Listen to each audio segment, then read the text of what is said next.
Assalamualaikum warahmatullahi wabarakatuh. Para siswa sekalian, bertemu kembali dalam mata pelajaran simulasi dan komunikasi digital.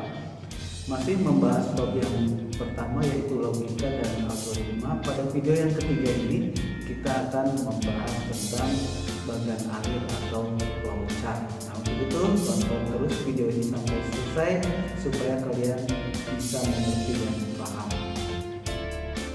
Sekalian, melanjutkan video kita sebelumnya masih di bab tentang logika dan algoritma.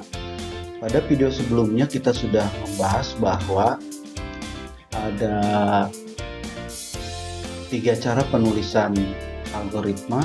Pertama menggunakan bahasa natural, kedua menggunakan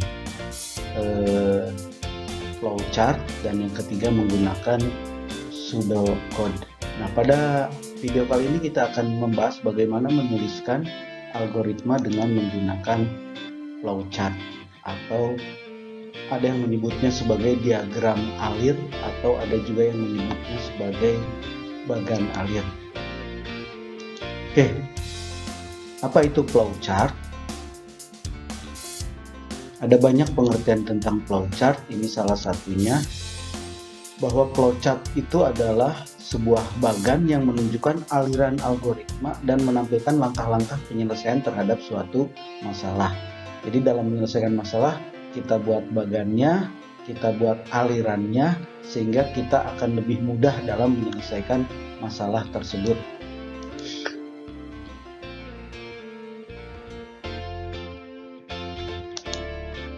Ada beberapa jenis flowchart yang dikenal. Pertama ada bagan alir sistem atau sistem flowchart, kedua ada bagan alir dokumen atau dokumen flowchart, ketiga ada bagan alir skematik flowchart, keempat ada bagan alir program flowchart, dan yang kelima bagan alir proses atau proses flowchart. Oke, apa manfaatnya flowchart? Salah satu manfaat menggunakan flowchart, urutan proses kegiatan menjadi lebih jelas. Jika ada penambahan proses, maka dapat dilakukan lebih mudah. Setelah flowchart selesai disusun, selanjutnya pemrograman atau programmer bisa menerjemahkannya ke bentuk program dengan menggunakan bahasa pemrograman. Nah, ini bagi yang mendalami tentang bahasa pemrograman di jurusan-jurusan seperti RPL atau ACP. Flowchart itu berguna untuk menyusun program atau membuat aplikasi. Jadi sebelum membuat aplikasi dengan bahasa pemrograman tertentu, dibuat dulu flowchart. Oke, ini ada simbol-simbol flowchart yang umum.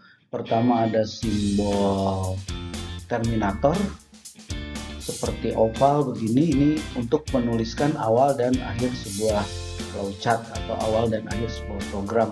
Kemudian ada tanda panah, ini menunjukkan garis alir atau flow line, menunjukkan arah aliran dari flowchart. Kemudian ada simbol preparation atau simbol persiapan. Simbol-simbol berikutnya adalah simbol proses berbentuk kotak, kemudian simbol input atau output, kemudian ada simbol subprogram, kemudian ada simbol decision atau keputusan, dan ada simbol penghubung. Ini yang bulat ini penghubung jika dalam satu halaman, kemudian ini penghubung jika dalam halaman yang berbeda. Oke, ini kita akan berikan contoh sebuah flowchart sederhana. Misalnya flowchart membuat nasi goreng. Oke, di sini ada beberapa langkah flowchartnya. Pertama tentu kita beri simbol mulai. Oke. Ada simbol mulai. Oke, ini simbol mulai oval. Kemudian ini ada simbol input atau output. Di sini tentunya adalah input. Inputnya adalah bahan-bahan dan nasi. Kemudian input berikutnya adalah siapkan alat. Kemudian input prosesnya adalah haluskan bahan-bahan untuk membuat nasi goreng. Proses pertama. Proses selanjutnya adalah panaskan wajan. Kemudian kita masukkan atau input minyak goreng ke dalam wajan. Nah, langkah berikutnya adalah tunggu minyak panas. Maka di sini akan muncul decision atau keputusan. Jika minyak, ada dua kemungkinan, minyak sudah panas, jika belum atau tidak, maka kita kembali ke proses tunggu minyak panas. Apabila minyak sudah panas, maka kita lanjut ke langkah berikutnya, yaitu menginput atau memasukkan bahan yang sudah dihaluskan ke dalam wajan. Oke, berikutnya prosesnya adalah campurkan nasi, diaduk-aduk, kemudian aduk hingga merata, kemudian hidangkan nasi goreng, dan terakhir adalah selesai. Nah, itu contoh flowchart membuat nasi goreng. Misalkan contoh flowchart berikutnya yang sederhana juga adalah flowchart untuk menghitung luas segitiga. Oke, tentu kita mulai flowchartnya dengan mulai, kemudian langkah berikutnya apa? Oke, betul. Langkah berikutnya adalah input panjang alasnya. Kemudian langkah berikutnya, iya betul, menginput tinggi daripada segitiga itu. Oke, langkah berikutnya, oke bagus. Langkah berikutnya adalah memproses luas itu sama dengan alas dikali tinggi dibagi 2. Kemudian langkah berikutnya adalah menampilkan luas itu, dan yang terakhir selesai. Nah, itu contoh flowchart menghitung luas segitiga. Jadi kalau teman-teman kita yang di jurusan FPL untuk membuat sebuah aplikasi sederhana, membuat aplikasi untuk menghitung luas segitiga misalnya, maka kita bisa menggunakan alur atau flowchart seperti ini.